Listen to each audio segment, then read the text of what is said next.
Sanctuary, sanctuary, sanctuary.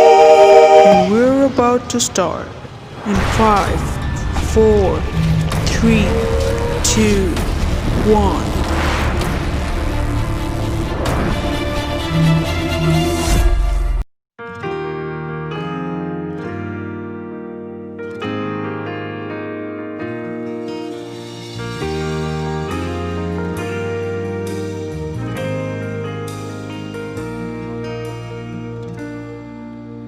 For all you've done, for all you're going to do. We give you thanks and lift our praise to you. We give thanks, we give praise, for we know that all things work together for our good. We give thanks, we give praise, for by faith we know your grace will see us through. We give thanks, we give praise, for we know that all things work together for our good. We give thanks, we give praise, for by faith we know your grace will see us through.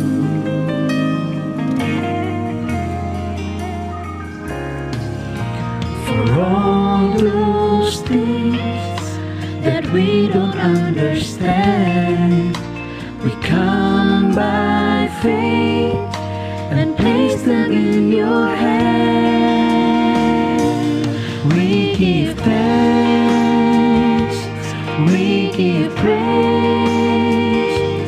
for we know that all things work together for our good. We give thanks, we give praise, for by faith we know your grace will see us through. Even if we stumble, even if we fall, you will not forsake us. You are King and Lord of all, Lord of all. We give thanks, we give praise, for we know that all things work together for our good. We give thanks, we give praise, for by faith we know your grace will see us through.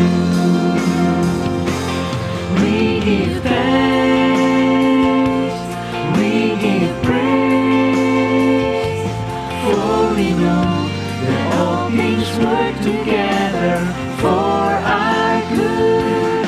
We give thanks, we give praise, for by faith we know your grace will see us through.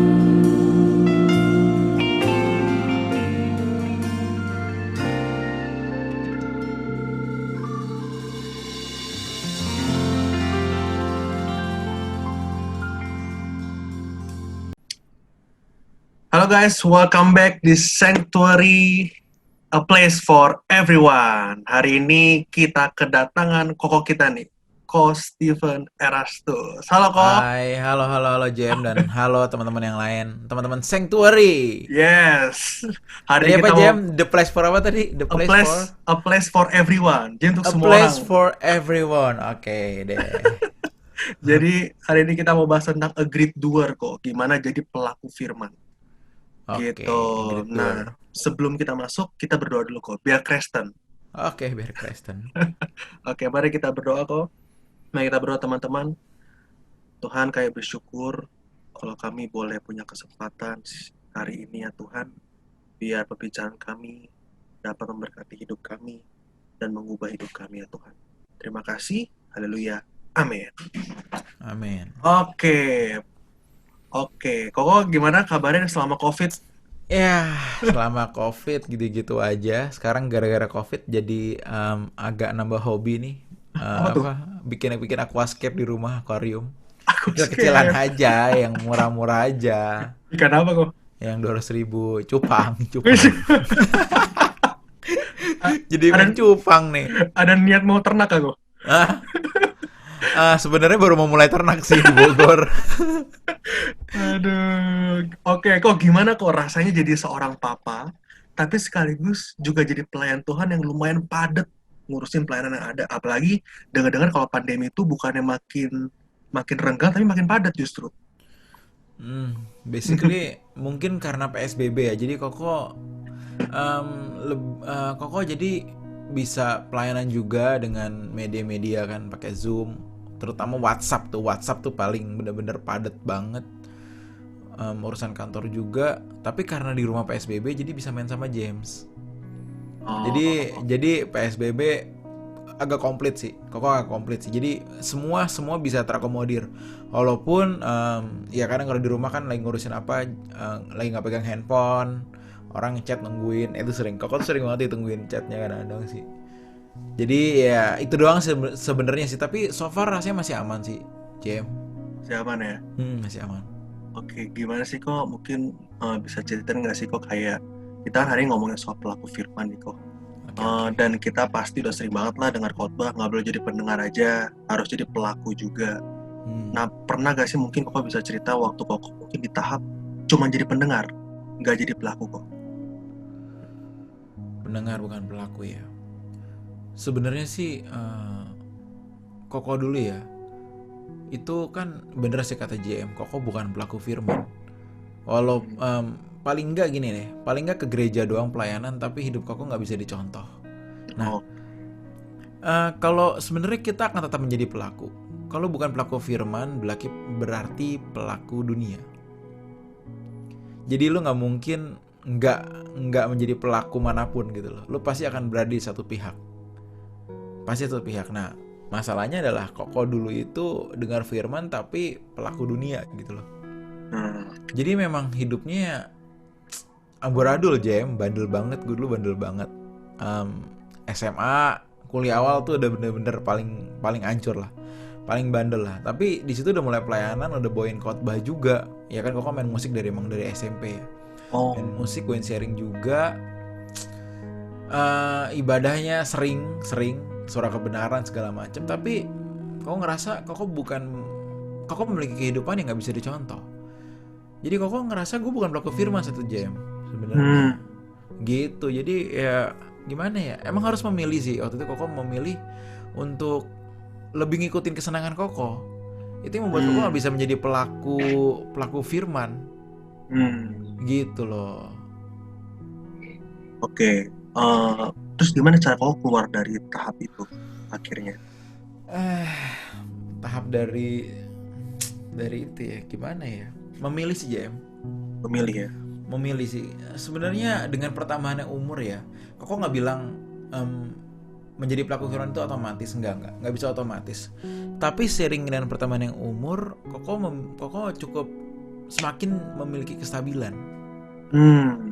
Karena memang dari umur remaja ya, dari 12 lagi puber-pubernya sampai umur 22, 23, 24 itu masih belum stabil. Jadi dibilang bener pun masih belum stabil. Akan ada waktunya buat ya kendor gitu loh. Itu memang umur nggak stabil. Memang secara psikologis pun seperti itu. Masalahnya adalah berapa banyak input yang kita dengar. Semakin banyak input yang kita dengar, hal itu bisa mengendap dan akan mengendap sampai akhirnya kita ketika mulai stabil, hal yang mengendap itu, yang terbanyak yang mengendap dalam pikiran kita itu yang timbul.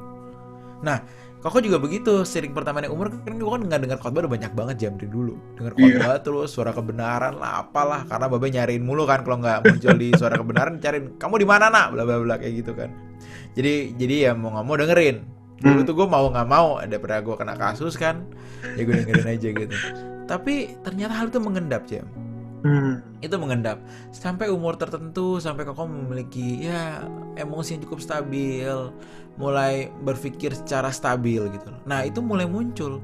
Nah ketika mulai muncul itu baru mulai Koko mulai bisa memilih ini pelaku firman, ini bukan. Nah kalau dulu memilih ini sulit nih, karena nggak stabil, tergantung emosi. Ya sampai hari ini pun emosi juga memiliki peranan juga sih. Tapi hari ini kan lebih Enggak, gue masih lebih sabar. Enggak. Kalau dulu kan gue mau begini aja. Mau Hajar emosi aja. langsung hajar aja gitu. Tapi hari ini kayak enggak boleh. Apalagi udah married kan. Enggak boleh, udah ada istri, anak, enggak boleh emosian sembarangan gitu. Keputusan juga mesti dipikirin. Mau marah pun enggak boleh sembarangan marah gitu. Jadi memang umur bertambah tapi pengendapan firman itu loh, Jem. Itu yang penting. Nah, Itu butuh waktu kok. yes. Of course, sangat butuh waktu. Sesuai nekatnya kita, atau memang ternyata itu berjalan aja. Koko merasa berjalan beriringan. Memang apa yang kita dengar itu kan harus kita pilih untuk kita lakukan, betul nggak? Itu yang dibilang pelaku firman kan. Kenapa dikatakan pelaku firman? Karena firman yang kita dengar itu kita lakukan. Jadi kita menjadi pelaku dari firman yang kita dengar. Nah untuk kita bisa benar-benar memilih apa yang kita dengar ini butuh butuh respon kan, butuh dari diri kita sendiri kan. Nah ini dia, ini yang dengan waktu sih Koko rasa, dan berjalan beriringan. Kita dengar, kita coba buat, kita dengar, kita buat, kita dengar, begini terus aja sampai kita jadi benar-benar mengikis hidup kita sampai menjadi berkenan ya Jam. Oke, tapi ada nggak sih kok kayak paksaan dari papa sendiri? Atau itu ternyata pilihan murni dari Koko akhirnya untuk bisa keluar dari situ? Basically Koko bukan orang yang gampang dipaksa Jam. Mungkin gue orangnya cukup keras kali ya. Jadi Koko bukan orang yang gampang dipaksa. Jadi kalau emang ya nggak mau aja, bodo amat. Mau dipaksa ya, kalaupun kita ngikutin tapi hati kita juga nggak intuit gitu loh. Hati kita juga nggak di situ. Jadi ya mau ngapain? Mau ngapain? Juga. Karena itu yang bokap paksa paling dulu kan ya dengar khotbah terus cariin. Tapi ternyata itu mengendap. Itu mengendap gitu. Nah kayak pelayanan kan memang ya mau nggak mau Koko tergiring pelayanan sendirilah dengan keluarga yang pelayanan juga ya, mau nggak mau otomatis lah gitu loh. Jadi ya main musik, kebetulan bisa main musik juga kan. Tapi ngomongin pelaku itu beda cerita sih. Itu butuh respon yang bener sih ya. Tapi pernah nggak ngerasa kayak nggak layak kok? Kan biasa kan orang-orang tuh kalau dari awal yang mungkin kita punya kebiasaan buruk dan kita mau berubah, ada rasa-rasa di mana kita nggak layak waktu datang ke Tuhan gitu kok. Merasa nggak layak, yes, Koko merasakan. Until now Koko masih merasakan itu kok. Rasa nggak layak kan karena masih berdosa ini itu dan segala macam ya, masih berbuat hal-hal yang meleset, yang berdosa, yang hamartia, masih merasa nggak layak. Tetapi kalau ngomongin nggak layak ya, basically semua kita jatuh dalam dosa, semua orang di dunia ini kan. Jadi yang jadi masalah adalah bukan jatuhnya tetapi bangkitnya. Karena kalau jatuh semua jatuh. Semua umat manusia jatuh dalam dosa. Tetapi siapa yang mau bangkit untuk bisa mengikis sinful nature kan? Kalau yang kita pelajarin di GSKI. Kodrat dosa ya. Kodrat dosa itu siapa yang berani mematikan itu dan terus mau berjuang mematikan itu. Bukan masalah jatuhnya, tetapi berjuangnya yang harus lebih lagi gitu ya. Harus lebih lagi, bener. Gitu sampai kita ngerasa ya kita akan melihat perubahan kok. Itu yang membuat kita menjadi ngerasa aduh, apa ya, dibilang layak, Koko takut bilang kita layak untuk ketemu Bapa di surga, tapi paling nggak kita tahu kalau kita tuh udah mulai berubah gitu. Better gitu lah ya. Better, dan perubahan itu harus bisa kita rasakan sendiri. Harus bisa.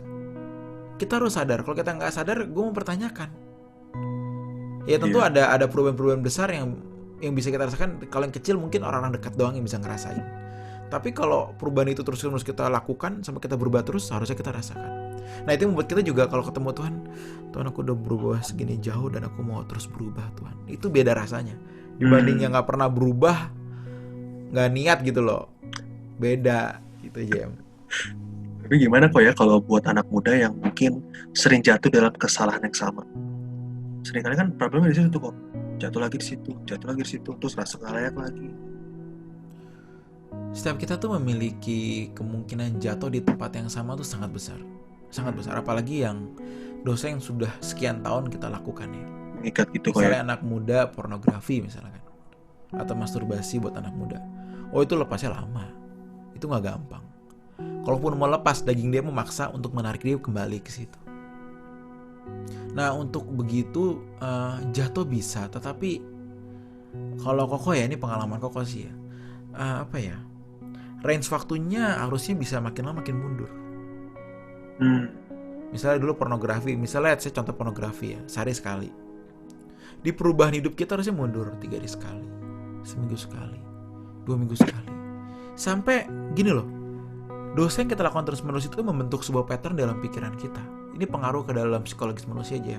Yeah. Semakin sering jatuh, semakin terbentuk polanya di pikiran kita untuk melakukan hal itu. Kalau dalam Koko kan main basket juga nih, lagi belajar basket terus. Ada yang namanya muscle memory. Muscle memory itu kalau misalnya nge-shoot, caranya begini gitu loh, megang bolanya begini, seperti ini, kakinya gini, tangannya gini. Ini kalau terus-terusan ini membentuk muscle memory. Jadi muscle kita udah membentuk membentuk badan kita udah begini kalau nge-shoot gitu loh, basket. Nah, otak kita pun memiliki hal pola seperti itu dalam kebiasaan kita. Terbentuk terus. Semakin lu ngikutin daging itu terus, semakin sering lu buat, semakin lu akan terikat. Jadi kalau kita benar-benar berjuang untuk berubah setengah mati, berjuang, harusnya tenggat waktunya ini, range waktunya ini semakin jauh. Sehari sekali, 2 hari sekali, 3 hari sekali, seminggu sekali, seminggu lebih sedikit sekali, 2 minggu sekali, 2 minggu lebih sedikit, 3 minggu, 4 minggu, terus sampai akhirnya makin panjang. Oh akhirnya jatuh lagi kok Evan, ternyata 2 hari sekali jatuh lagi. Coba oke, tapi lo mundurin lagi dong. Nah ini loh, ini yang membuat kita berjuang Jam. Ini yang menandakan kita berjuang tuh karena tenggat waktunya dari kejatuhan kita ke kejatuhan yang kedua ini semakin jauh. Sampai akhirnya kita benar-benar gak jatuh lagi. Kenapa? Karena pola itu udah kita hancurkan. Pola itu kita hancurin. Jadi menghancurkan pola gitu loh. Gitu Jam. Kalau misalnya kita mau coba rumuskan nih gitu ya, ciri-ciri atau cara pertama dia untuk kita melangkah bisa hidup sebagai pelaku firman nih, gimana tuh kok? Cara melangkahnya maksudnya? Iya, step by stepnya, atau akhirnya step by stepnya terus kita mungkin yang denger nih yang mungkin udah ngerasa lakuin tapi pengen tahu ciri-cirinya gimana sih, gue udah jadi pelaku beneran belum ya gitu. Kalau ngomongin step by step ya, itu nggak lepas dari mendengarkan firman terus-terusan. Karena kalau kita ngomongin teman-teman remaja yang umurnya 12 sampai pemuda yang 12 sampai 24 misalkan ya, yang nonton kita nih sekarang, itu harus mengendap banyak kebenaran. Karena kalau enggak, endapan dunia lebih banyak di pikiran lo dibanding firman. Karena lo dengerin firman cuma seminggu sekali, tapi ketemu temen lo, ngeliat sosial media, Instagram, TikTok, dan teman-temannya, YouTube, dan segala macam itu lebih sering daripada denger firman. Endapannya kalah banyak. Nah, semakin kalah banyak, semakin berat. Nanti kalau endapan dunia semakin banyak, ketika kita mulai bisa stabil, endapan dunia itu yang bisa muncul. Harusnya nggak boleh. Endapan firman itu yang mesti muncul. Nah, tergantung seberapa banyak yang hari ini yang kita masukkan. Karena itu step pertama untuk kita bisa menjadi pelaku firman yang benar adalah mendengar firman, memiliki endapan firman yang sangat banyak di pikiran kita. Sebanyak mungkin. Gue nggak bilang berapa kali sehari kok pendengar khotbahnya, baca Alkitab, berdoanya. I don't know, tapi sebanyak mungkin yang lo bisa. Ntar lo nggak sadar lo kan pelan-pelan berubah. Kan itu kan muncul. Dan firman itu mengejar. Firman yang benar tuh mengejar. Kalau firman yang nggak benar tuh nggak ngejar. Kayak denger ya udah. Tapi kalau firman yang benar tuh mengejar. Kayak dituntut gitu kok ya. Dituntut, betul, menuntut gitu loh. Nah itu step yang pertama sih itu dulu aja mendingan sih. Setelah itu kok? Setelah itu baru kita mulai gini. Semakin banyak yang kita dengar, ketika kita menjalani kehidupan kita kan menemukan kasus-kasus yang berhubungan dengan apa yang kita dengar. Yang ada korelasinya dengan yang kita dengar. Di situ kita harus memilih. Jadi ketika mendengar, kedua adalah belajar menjadi pelakunya.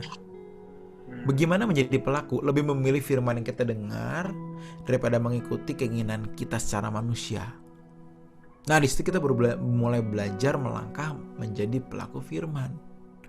Karena itu kalau input lo nggak ada, lo nggak bisa milih. Lu cuma memilih apa yang baik di mata manusia, tapi bukan baik di mata Tuhan lewat firman-Nya. Kenapa? Input lu nggak ada. Lu nggak punya rumus lain. Kalau marah, berarti harus gue keluarkan emosi gue. Padahal ada rumus lain. Ketika marah, aku masih sabar. Ketika aku marah, aku masih menahan diri. Kenapa? Karena Tuhan pasti menghendaki aku menahan diri. Nah, ini kan rumus lain nih. Lu masih punya banyak rumus untuk bisa menangkis rumus-rumus dunia gitu aja. Gitu. Oke. Cuma kadang kok ya, kalau kita mau banding-bandingin ya, bedanya pelaku firman sama yang baik secara moral gitu ya, kadang-kadang beda tipis loh kok. Itu Iya, gimana betul. cara bandinginnya tuh? Apa yang membedakan, apa yang uniknya sebagai pelaku firman? Sebenarnya yang membedakan ya itu kalau menurut koko nggak akan bisa sedetil itu kita membedakan antara hidup baik atau hidup berkenan, kan lebih kayak gitu, betul Jem ya? Iya. Antara hidup baik dan hidup berkenan, moral secara moral ataupun secara pikiran perasaan Kristus. Ini dua hal yang nggak mudah untuk dibedakan, apalagi oleh orang lain. Kenapa? Karena semuanya itu yang bisa merasakan itu sebenarnya diri kita sendiri. Hanya hati kita yang tahu kita berbuat hal ini dan itu untuk apa. Misalnya baik sama teman kita yang lawan jenis. Misalnya cowok baik sama cewek. Maunya apa? Modus, pengen lu pacarin, atau lu pengen benar-benar murni baik tanpa menginginkan apapun. Yang tahu siapa? Lu sendiri, betul gak? Cuman lu sebenarnya yang tahu. Dan bahkan ya, udah orang lain gak bisa menebak secara detail seperti diri kita. Kita pun juga belum tentu bisa. Kenapa? Karena kita tertipu oleh diri kita sendiri. Kadang kita berbuat hal ini, berbuat A atau B, misalnya tadi ya nolong lawan jenis ya. Kita pun nggak tahu kalau sebenarnya gue modus, gue nggak gitu tulus. Karena gue pengen modusin dia. Nah hal ini yang susah ya, mesti berjalan sama Tuhan ya, mesti dengar firman yang banyak, mesti ketemu Tuhan setiap hari. Jadi kita bisa membedakan, ini nurani gue ngebaca kayaknya gue nggak tulus nih. Itu mesti kita yang tahu. Tapi walaupun seperti itu ya, walaupun hanya kita yang tahu ya, paling nggak orang lain melihat kita adalah orang yang berbeda dari orang lain. Lewat apa? Lewat kebaikan kita, lewat kesabaran kita, lewat cara kita menjaga perasaan orang lain. Minimal ini yang orang lain bisa cium deh. Orang lain nggak tahu kedalaman hati kita, yes, hanya Tuhan yang tahu. Bahkan kita pun nggak tahu kedalaman kita. Tapi paling nggak orang lain melihat kulitnya tuh udah lumayan bagus. Ini orang baik ya, itu cukup. Tapi urusan dalam, urusan lo sama Tuhan. Yang penting lo jadi berkat dulu keluar. Gitu. Ngomongin tadi urusan dalam kok. Biasanya kan ada orang yang punya latar belakang atau masa lalu yang lumayan mungkin cukup pahit atau ada trauma yang akhirnya mungkin menghambat untuk menjadi pelaku firman di hari ini dan yang akan datang. Gimana cara kita berdamai dengan itu, Pak? Sering banget anak muda nanya gini sama Kak Ojam soal masa lalu. Soal masa lalu sering banget dibahas. Masa lalu memang nggak semua baik, banyak yang buruk. Tapi hal itu membentuk kita sampai hari ini kok. Mereka pun berperan. Masa lalu kita nggak semuanya baik. Banyak yang mungkin ada yang buruk atau mungkin banyak yang buruk. Tapi kenapa nggak baik juga yang lu ingat? Kenapa hanya buruk yang diingat? Gitu loh. Sedangkan masa lalu kita tuh seluruhnya tuh membentuk kita hari ini. Mau seburuk sebaik apapun itu membentuk lu hari ini gitu loh. Jadi ada masa lalu yang masih lo appreciate gitu loh. Nggak semuanya lo lupakan harusnya. Ada yang lo appreciate. Nah bagaimana dengan yang buruk? Masalah yang buruk adalah gini. Lo nggak bisa melupakan memori atau ingatan lo. Lo nggak bisa membuang itu. Karena itu sudah terekam dalam pikiran. Iya. Kalau Tuhan bisa, kan Tuhan itu kan Alkitab bilang Tuhan mengampuni dan melupakan. Yes. Dia Tuhan, dia Allah, dia bisa melupakan. Bisa. Tapi kalau kita, gue gak yakin itu bisa ngelupain. Coba kesalahan lo yang dulu-dulu aja ya, dah. Gak usah jauh-jauh deh. Lo bisa ingat gak? Lo ingat. Apalagi kesalahan yang fatal, yang besar dan menyebabkan traumatik. Itu mungkin sampai mati lo gak lupa. Iya. Sampai mati gak lupa. Tapi jadi memang gak mungkin kita melupakan memori atau menghilangkan memori. Gak bisa. Lo bukan komputer yang bisa hard drive lo bisa delete, lu hapus stress lu gitu loh. Di komputer kan bisa tuh kita ngapus, kita format komputer kita habis gitu loh. Otak lu nggak bisa begitu, semua terekam dalam, apalagi masuk ke dalam pikiran bawah sadar ya, semua terekam banget. Nah, yang mesti lu maintain atau mesti lu manage adalah bukan lu melupakan, tapi bagaimana lu memandang masa lalu itu. Karena sekali lagi masa lalu nggak mungkin hilang dalam pikiran, tapi kalau kita memandang itu sebagai sebuah hal yang memalukan, ya lu akan susah move on. Sebagai satu hal yang aduh, kalau dulu gue gitu sih, aduh, itu kita nggak bisa move on, susah. Mending kita kayak aku bikin begitu tapi aku nggak boleh bikin lagi, itu jadi pelajaran. Ya udah. Bagaimana kita memandang masa lalu tuh sangat penting sih. Bukan inget nggak inget, tapi lu memandangnya yang terpenting, Jam. Itu yang buat gue sih sangat penting ya buat anak-anak muda sadari ya. Jadi lu nggak terikat sama masa lalu.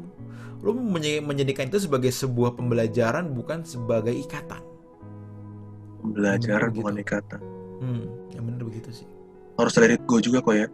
Ya udah gitu kan ya.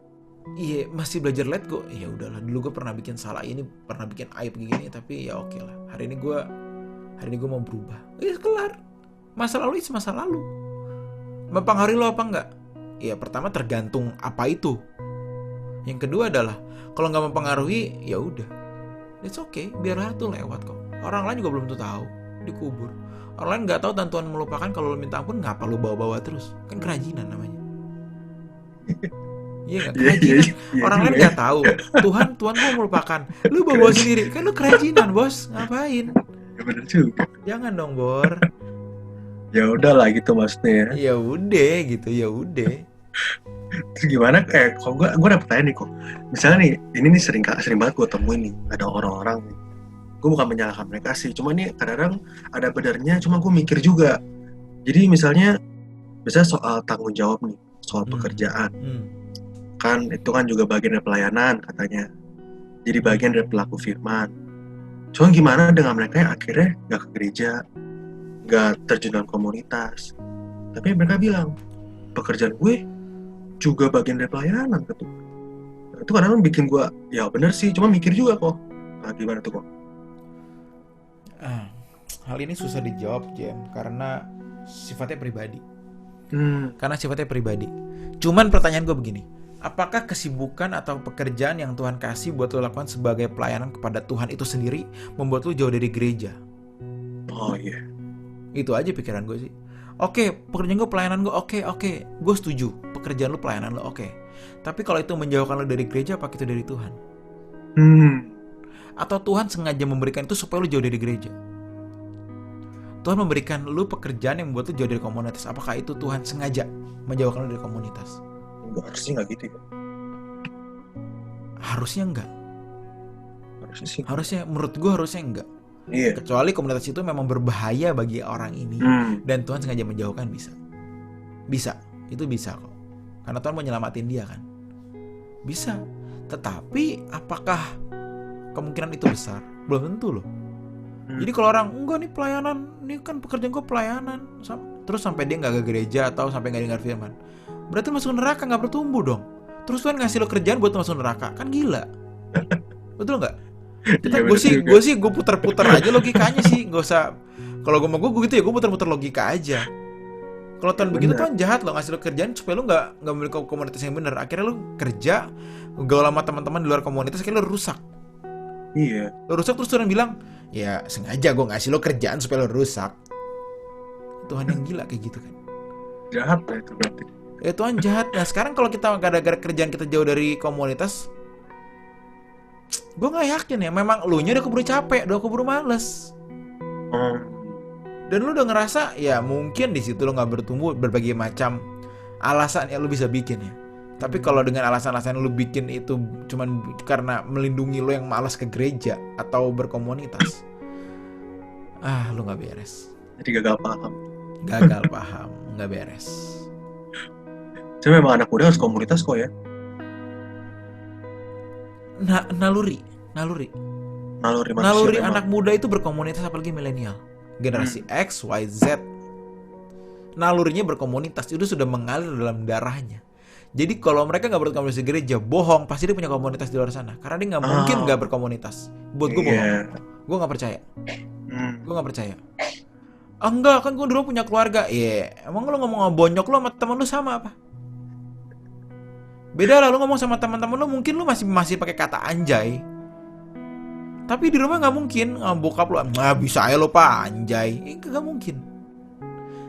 Bukannya boleh ngomong begitu ya, tapi kan ada batasan di mana lu bisa ngomong hal ini ABCD dengan cara ABCD sama orang tua sama teman beda. Ada batasannya, nggak mungkin lu ngomong itu ke orang tua.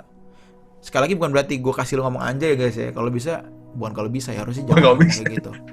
Bukan kalau bisa, sorry nih. Kalau bisa jangan. Ngapain? Nggak guna lah.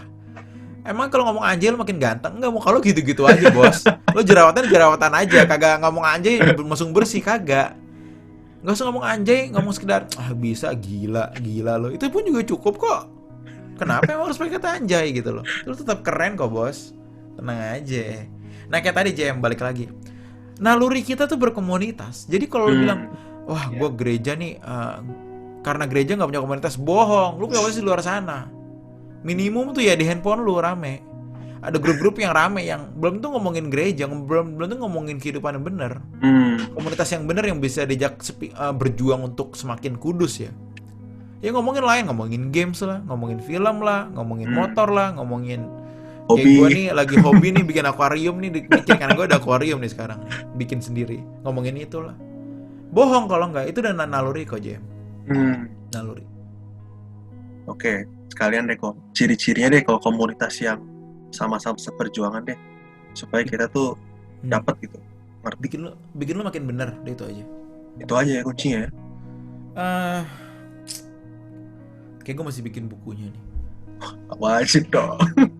Sedap langsung. Wajib nih. Ini buat yang dengerin gue, by the way, jangan lupa beli buku Pacaran Gih. Pacaran Gih, ini promo sekalian nih. Jangan lupa beli ya, karena hubungan lu sama pacar lu atau sama jodoh lu ke depan tuh tergantung buku itu loh. Sedap. Bye. Wajib berarti. Bercanda. Tapi benar itu buku gue tulis dengan fun gitu loh. Jadi buat gue seru aja. Karena gue ngetiknya nggak dengan aduh mesti punya buku, enggak. Gue mah nggak kelar juga nggak peduli kan, gue orangnya cuek kan. Tapi ini seru nih gitu loh, ini seru nih. Jadi kalian baca aja yang belum punya ya. Oke, tadi apa aja pertanyaannya? Ciri ya. Ciri berkomunitas dengan baik ya. Iya. Gini, dasarnya adalah gini. Ini ada dasarnya, ada rumusnya nih. Rumusnya adalah begini. Komunitas akan membentuk lu. Pasti. Komunitas pasti membentuk lu. Itu pasti, nggak mungkin. Setuju. Kita berbicara mengenai komunitas yang dimana hati kita nyantol di situ ya. Iya. Bukan sekedar ngumpul tapi lu nggak happy. Kayak lu disuruh ke gereja tapi lu disuruh bonyok padahal lu malas gitu.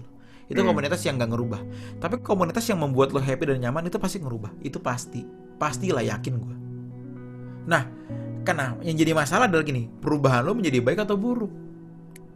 Kalau membuat lo jadi orang yang paling simpel ngelawan orang tua, terus bikin lo nggak membuat lo mendorong buat menjadi pribadi yang lebih benar, lebih menjaga diri lo, lebih kudus, lebih benar, dan membuat lo makin rusak, makin nggak pernah ngomong anjir, begitu ngumpul sering-sering ngumpul sebulan 2 bulan jadi ngomong anjir, itu pasti nggak membuat lo makin benar. Tapi apakah komunitas itu bisa menerima lu? Bisa. Bisa menjaga lu? Bisa. Tapi membuat lu jadi bener? Enggak. Itu cuman hanya memenuhi gairah berkomunitas yang sudah mengalir untuk generasi milenial. Udah memenuhi nih, gue punya teman gaul gitu loh. Tapi soal ngerubah nggak ngerubah, urusan lain. Karena itu gereja mesti bisa mengisi kekosongan naluri berkomunitas milenial, tapi merubah. Setuju. Jangan cuma mengisi hasrat berkomunitas tapi nggak merubah. Iya. Ini mah capek, nggak merubah akhirnya. Gitu. Cakep. By the way, buku lu belum gue beli. Oke, kalau gitu, kita live aja ya semua, sampai ketemu ya di lain kesempatan. Bye JM, gue ngomong lagi sama lo. Gak bercanda. Gue udah tungguin kemarin dapat apa? Ada promo kok ya, 50 Pay pertama ya. as you wish, ya. Dalam 5 menit langsung habis. Makanya, aduh. Tapi abis ini gue langsung beli kok. Lo beli mesti bandel sama baju Anak Tuhan Clothing dong. Yo, sekalian. Tokopedia kok ya. Tokopedia @Anak Tuhan Clothing kalau Instagram ya. Yo. Ini promo nih gak bagus nih promo. Kok itu lu bikin gituan tuh tujuannya apa kok? Iseng-iseng atau gimana? Iseng. semua dalam hidup gue tuh penuh dengan pikiran Iseng. mendadak yang iseng pengen ah. Gue bukan orang yang memiliki gue begini supaya begini. Kayaknya buat hal-hal kayak gini ya, baju misalkan ya. Kalau buku memang ya, gue rencana buat memberkati dengan bahasa, kan bukunya kan banyak bahasa Ya, kita kan, iya, lu benar. gua segala macam. Tapi kalau baju itu, kan ada tulisan anak Tuhan, itu nyeleneh. Ya makanya itu yang berani nyeleneh doang. Nih gue anak Tuhan, berani nggak? Itu benar-benar nyeleneh. Nah, ada yang kata-katanya udah bertobat. Gak nakal lagi ya? Nggak Nggak salah nakal ya? lagi. Yang paling Nah. banyak orang beli tuh nggak nakal lagi karena mungkin paling nggak bawa Tuhan, jadi lebih general, nggak nakal lagi. Gue mau pengen iseng doang, tapi gue mau ada pesan-pesan firman gitu loh. Misalkan nextnya misalnya gue mau keluarin baju dari itu, misalkan kata-katanya kayak gini, hidup kok gini amat, misalnya gitu. Itu kan kayak ada di dalam sebenarnya ada pesan-pesan yang kalau komunitas gue pasti paham. Iya, benar. Kalau orang lain yang pakai aja hidup kok gini amat, orang lain pakai kan dengan sudut pandang, iya hidupnya gini banget, capek kerja segala macam, covid segala macam gitu kan ya. Tapi kalau Iya, dari sudut pandang kita, teman-teman GSKI nih, hidup kok gini amat, ya memang hidup seperti ini, memang kita harus ke surga. Kan mereka itu semua paham. Tragis ya hidupnya gitu ya kalau dapetnya Iya ya. kayak gitu kan. Nah, gue bang pengen punya kata-kata yang gitu-gitu sih. Ya laku nggak laku urusan belakangan, bikin dulu aja kalau gue. Terus kalau buku kok? Kalau buku emang tujuannya buat bisa memberkati sih, bener itu doang. Kayak buku tentang pacaran, ya buku pacaran banyak sih. Kemarin Grand kan juga Ya, Grand. kan juga ngeluarin tentang apa 50 50 pertanyaan. FAQ. Itu semua bagus sih. Nah, gue juga bikin bukan karena mau niru, tapi itu awalnya karena gue mau bawain komsel di Home KG 4, tempatnya Ijong. Oh. Oke. Persiapan tentang jodoh. Kok langsung jadi 4 halaman, banyak banget. Ini baru sedikit banget nih. Terus tiba-tiba, jadi buku udah gitu dong, Jem. Iseng, gue bener-bener iseng, bikin Terus bikin, karena itu buku tuh cepet. Dari awal ngetik sampai lalu tuh cepet. Kenapa? Karena mood. Karena moodnya lagi bagus gitu loh. Keren, kerjaan. Ya jadinya cepet deh. Dan jadinya oke sih kayaknya. Jadi buat lu semua yang belum beli buku pacaran Ki, lu belum jadi pelaku firman kok ya. Wets, gile. Itu dalam tapi gue tepuk tangan. Applause buat Jem. Ini bagus nih. Ini marketingnya mantap nih. Bagus. Tenang. Ntar lu gue kirimin makanan. Gue kirimin risol lah. Aduh, coach. Tapi kok soal hal berpacaran tuh kok, itu kan sering banget temen sama anak muda kok. Iya. Gimana jadi pelaku firman dalam hal berpacaran? Nah, itu tuh kok. Ini buat ngomongin teman-teman pemuda remaja kan? Konteksnya kan? Iya Iya nggak? Mau jadi pelaku firman dalam berpacaran ya? Jangan pacaran dulu. Tapi disuruh pacaran gimana nih kok? Siapa yang suruh pacaran? Oh, pacaran ini kan bonya ada asal. Oh, asal. Asalnya apa? Lu baca dulu. Iya. Baca dulu. Gimana tuh kok? Kalau mau menjadi pelaku firman, jangan pacaran dulu mendingan. Karena sulit menjadi pelaku firman ketika lu udah pacaran di saat lu belum memiliki kedewasaan yang utuh, tujuan hidup yang lurus, yang benar. Lu akan kemana-mana. Strike itu kayak ikut. Iya, akhirnya lu nggak jadi pelaku firman, akhirnya lu cuman ya kayak anak muda pada umumnya aja. Gitu, jadi mendingan kalau gimana caranya? Jangan pacaran dulu aja, tahan dulu aja bos. Lemesin aja dulu say, nyantai aja dulu. Ntar Sampai kapan tapi kok ada begitu teriak. ya sampai nanti lu sampai kapannya gue nggak tahu sih. Tapi pasti dengan kedewasaan yang cukup, dengan kondisi lu yang udah aman untuk punya pacar. Amannya gimana kok Evan? Emang sekarang nggak aman? Ya tunggu aja deh, seriusan tunggu. Nanti lu tahu kok kapan kondisi yang tepat yang lu bisa oke saat pacaran. Karena pacaran bukan ngomongin hati doang, faktor ABCD-nya banyak di situ. Gitu sih. Makanya harus beli buku pacaran gitu. Nah, bener. Udah 2 kali di gua marketing. Aduh, mahal nih marketingnya. Berarti nih, 2 guys. makanan kok ya? Guys, mahal nih guys marketingnya nih, ampun. Oke deh kok. Itu aja sih yang pengen gue pertanyain kok ya. Mungkin ada closing statement dari Koko untuk kita-kita. Udah nih, baru ngobrol udah kelar aja. Gimana sih? Oke, gue gak ada pertanyaan lagi deh. Enggak bercanda. Kalau emang durasinya udah habis ya udah nggak apa-apa sih. Terserah lu Jem. Kalau mau closing statement juga ya udah nggak apa-apa. Ntar kita bisa ketemu lagi kan, dunia belum hancur. Mudah-mudahan. Gue masih ada pertanyaan kok, bentar. Gue mikir dulu kok. Kebanyakan pikiran, Jem. Aduh, lu mikirin apa sih? Curhat dulu deh sama gua. Lu banyak pikiran sih. Curhatnya jangan di sini dong kok. Oh, di sini. Ntar ya udah kelar PSBB kita ngopi lah. Nah itu tuh yang enak itu. Betul. Kok gimana kok ya kalau misalnya nih, ini ada firman yang bilang begini. Pasti kita juga sering banget dengerin. Hai kamu orang yang tidak setia. Tidakkah kamu tahu bahwa persahabatan dengan dunia adalah permusuhan dengan Allah? Iya, Yakobus 4 ayat 4 ya. Ya, jadi barang siapa hendak menjadi sahabat dunia ini, dia menjadikan dirinya musuh Allah. Salah. Nah, gimana caranya kita nih kayak seolah-olah musuhin dunia banget, gak boleh nikmatin. Tapi kan padahal kita hidup di tengah-tengah dunia yang kita pun itu senang juga bisa senang gitu kok. Menjadi sahabat dunia itu bukan berarti lu nggak tinggal di sini gitu loh. Jadi gini loh, sahabat itu apa sih? Sahabat itu adalah, persahabatan adalah ketika lo enjoy dengan seorang dan lo bisa membagi hidup lo dengan orang lain. Itu sahabat. Kalau teman lo sekedar kenal aja tapi lo kagak sampai membagi hidup lo, nggak membagi kesenangan atau menggantungkan kesenangan lo sama dia. Kayak sahabat, nongkrong sama dia senang, ya enggak? Lo tahu nongkrong sama dia senang, lo menggantungkan happy lo sama orang ini. Itu sahabat. Ya enggak? Tetapi kalau teman nggak mungkin. Nah, sahabat dunia apa? Ketika lo menggantungkan kesenangan lo sama dunia. Sama aja.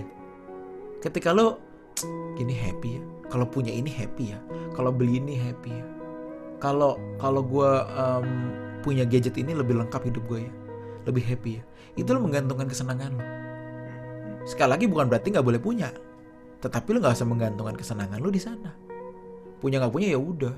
Kalau punya ya udah, bisa kepake buat pekerjaan Tuhan kok bisa. Yes, punya gadget ini untuk pekerjaan Tuhan bisa, yes bisa.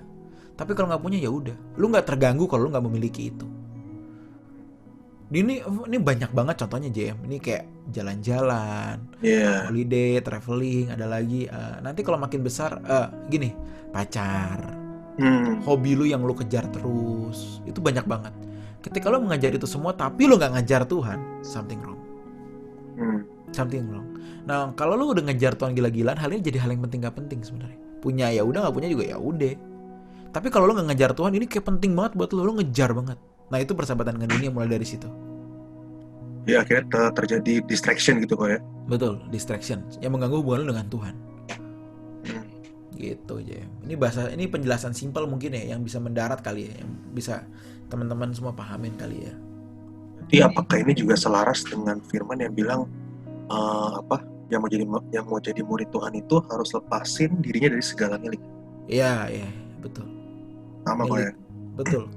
Itu supaya kita bisa memiliki Kristus, memiliki Yesus sebagai satu-satunya. Dan itu udah cukup, lebih dari apapun. Yesus cukup bagiku kan gitu. Cukup udah. Yang lain ya udahlah. Punya mobil, motor ya udahlah. Punya pacar nggak punya pacar ya ntar gampang lah. Gitu aja, enjoy banget hidup lu. Lu gak pusing gitu loh. Biasanya nyinggung ke pride tuh kok, ke gengsi. Kalau belum punya ini, belum punya itu. Iya. Karena itu mesti dengar firman. Balik ke tadi ya, endapan lu masih banyak. Pertemuan dengan Tuhan pun harus. Jadi lu bisa tahu, lu bisa ada sinyal ketika lu mulai agak miring ketika lu. Kayak Ultraman lah, kan nyala tuh, tinut. Ketika udah mulai capek, waktu udah mau habis gitu. Lu sinyal itu kan lu miliki. Kalau lu mendengar firman, memiliki endapan kebenaran yang cukup, bukan cukup ya, cukup relatif yang banyak banget dah. Kedua ketemu dengan Tuhan. Sinyal itu jadi lu punya sinyal ini, aduh gue mulai bisa mencintai dunia ini, gue mulai nyaman nih, gue masih mulai mundur gitu. Oke. Balik ke pacaran kok ya, gue tiba-tiba pop up nih. Pacaran mulu Jam, kenapa sih lo, ada apa sih? Aduh, gue tiba-tiba pop up kok, gue mikir. Ini biasanya kasus-kasus banyak nih, misalnya nih ada pacarannya mungkin akhirnya terjerumus ke dalam seks nih kok. Nah biasanya kan ada pertanyaan nih, gimana kok apa yang gue lakuin misalnya begitu, apakah gue tinggalin atau gue ajak dia berubah bareng misalnya begitu. Tinggalin aja dulu. Tinggalin aja dulu. Tapi ntar kalau dia yang terbaik gimana? Main terbaik bikin lo rusak sih. Yang bener aja dong. Betul gak? Juga ya? Iyalah. Nggak tau gue mikirnya terlalu simpel atau apa ya. Betul gak? Kan jawaban gue simpel banget sih. Kok gimana kalau gue jatuh gini, gue mesti tinggalin? Ya lu tinggalin aja. Kalau dia yang terbaik gimana? Gak mungkin bikin lo rusak. Selesai. Tapi ntar kalau dia bertobat, ya ntar lu balikan lagi. Selesai. Simpel aja gitu aja. Simple aja. Pusing amat, hidup tuh udah banyak masalah nih. Udah ada COVID, PSBB, school from home, work from home. Udah ribet, gak usah diribetin lagi sama pacar-pacaran. Udah, gak usah dulu. Emang sekarang pacaran juga mau ngapain sih lu? Cuman buang-buang kuota doang. Ya kagak buang duit sih, kan lu gak bisa nongkrong. Lu buang kuota doang. Buang kuota doang. Jadi kalau emang, apalagi kalau udah jatuh ya, jatuh dalam doa segala macam, mendingan lu tinggalin. Enggak kok Evan, gue bisa bertahan bener kok. Coba lu buktiin coba. Bisa nggak lu bertahan bener ketika lu udah pernah jatuh sama si dia nih, orang yang sama, dan lu bertobat sama-sama. Coba gue mau lihat. Oke, bertahan bener berapa lama? Coba gue mau lihat. Bukan berarti nggak mungkin bisa ya, Jem ya. Tapi gue mau lihat. Tapi terlalu berisiko. Oke, kok Evan gue buktiin. Itu terlalu berisiko. Kenapa? Kalau jatuh lagi gimana? Oke, kalau jatuh lagi bertobat. Jangan bikin lagi ataupun lu tinggalin. Tapi kalau jatuh lagi terus langsung hamil, mau ngomong apa? Aduh, tau gitu gue tinggalin ya. Gak usah ngomong. Udah telat ngomong gitu. Udah melendung tuh perut. Gak usah ngomong gitu. Betul gak, Jem? Jangan, udah tinggalin aja dulu. Tapi dia sayang sama gue. Udahlah. Sayang tuh bisa naik turun kok. Udah, gak usah dipikirin. Gue ngomong gini mungkin ada yang gak suka. Oh, kok Evan kalau nggak remeh cinta? Aduh, banyak hal yang masih dipikirin. Cinta ntar bisa ada tempatnya untuk cinta gitu, tapi nggak sekarang dulu. Ntar ada waktunya. Percayalah, gue menghargai cinta dan I know cinta itu exist, ada. Tapi saat belum kestabilan kita belum sampai tingkat tertentu ya, dari cinta ini kan melahirkan banyak hal. Salah satunya dosa. Bisa banget. Karena kedekatan, emosi yang gak stabil, nafsu yang lagi naik turun, perasaan yang lagi naik turun, itu bisa kemungkinan jatuhnya sangat besar. Mendingan jangan. Serius, jangan. Tapi kok aku pengen pacaran ya, sibukkan diri lo sampai lo ngerasa gak butuh pacar. Itu yang paling benar sih. Gitu Jem ya. Oke. Jem cukup menjawab nggak? Cukup menjawab? Cukup. Membuat lo goyang nggak? Nggak membuat lo goyang ya? Nggak ya? Kok jadi gue? Oh iya, nggak, bukan Jem. Aduh. Kok gimana nih? Misalnya nih, biasa anak muda tuh ada punya gengsinya ke orang tua kalau misalnya. Jadi tuh dia pengen sayang-sayangan atau pokoknya nggak bisa gitulah sama orang tuanya. Kayak ada gengsi, ada pride gitu. Gimana tuh kalau soal begituan kok ya? Nggak banyak orang tua yang bisa sayang-sayangan gitu sama anak, peluk. Pengalaman gue ya, nggak gitu, nggak semua bisa begitu. Tapi kalau lu pengen ya, atau lu pengen maksudnya memiliki momen seperti itu sama orang tua, ya go ahead, do it first. Lu bikin dulu aja, lu buat dulu aja gitu sama orang tua. Tapi Koko tahu nggak semua orang tua terbiasa, ngerti nggak? I know, tapi coba dulu, kalau bisa ya udah, kalau nggak bisa ya udah, nggak apa-apa. Maksudnya, iya abis mau gimana? Kan ini kan respon kedua belah pihak, bukan respon lu sendiri doang. Kalau lu mau, orang lain nggak mau gimana? Nah, harus dipikir juga begini, sayang itu nggak selalu dituangkan dengan cara berpelukan atau rangkulan. Dia ngejaga lu sampai gede aja tuh udah sayang. Ya udah gitu loh. Tapi bokap gue nggak bisa gue peluk, dia agak risih. Ya udah, masa lalu ini membentuk dia sampai hari ini loh. Dia pun nggak memilih buat jadi orang kayak hari ini. Mungkin dari orang tuanya pun nggak terbiasa seperti itu. Dan itu terbentuk dalam diri dia sekian puluh tahun sampai umur 40-50. Terus lu mau menyalahkan dia dengan mudahnya. Jangan dong, kita jadi egois. Ya udah, nggak bisa, ya udah. Mungkin memang beliau nggak terbiasa seperti itu, ya udah. Tapi paling nggak gue hidup sampai hari ini kok, that's enough. Gitu aja cukup. Gitu aja. Oke, mantap. Gue rasa sih cukup kok ya. Cukup ya, ini udah 50 menit ya. Hampir 50 menit ya. Hampir. Mungkin closing statement dari Koko untuk kita-kita nih anak muda. Buat kalian semua, yuk belajar lebih memilih Tuhan dibanding apapun. Dibanding emosi lu, dibanding pergaulan lu, dibanding pertemanan, persahabatan, dibanding ego, dibanding pacar, dibanding semua hal deh. Gadget, hobi dan segala macam. Pilihlah Tuhan. Udah itu aja. Itu udah sangat penting, dan berjalanlah di situ. Dengarlah firman sampai endapan lu tuh banyak soal firman. Endap tuh maksudnya something yang ngumpul ya. Iya. Jadi sungai itu di bawah tuh banyak endapan tanah. Semakin banyak tuh semakin dengar firman terus yang banyak. Biar endapan lu semakin banyak. Ketemu dengan Tuhan setiap hari, jangan sampai miss out. Dan milihlah, pikirkan Tuhan lebih dari segalanya. Udah itu aja. Itu kan membuat lu menjadi pelaku firman yang benar. Bukan hanya jadi orang baik, tetapi jadi orang berkenan. Gitu JM. Oke, amin. Oke deh. Oke guys, thank you banget udah nonton Sanctuary. Pastiin kalian tetap nonton kita setiap hari Minggu jam 1 siang. Dan jangan lupa follow Instagram kita di sanctuary.bski. Oke, Ko Evan, boleh tutup kita dalam doa. Oke, mari kita berdoa yuk. Tuhan, tuntun kami menjadi anak-anak-Mu yang baik. Gak mudah bagi kami untuk melawan ego kami, daging kami, untuk menjadi berbeda, melawan dunia Tuhanku, menjadi pelaku firman.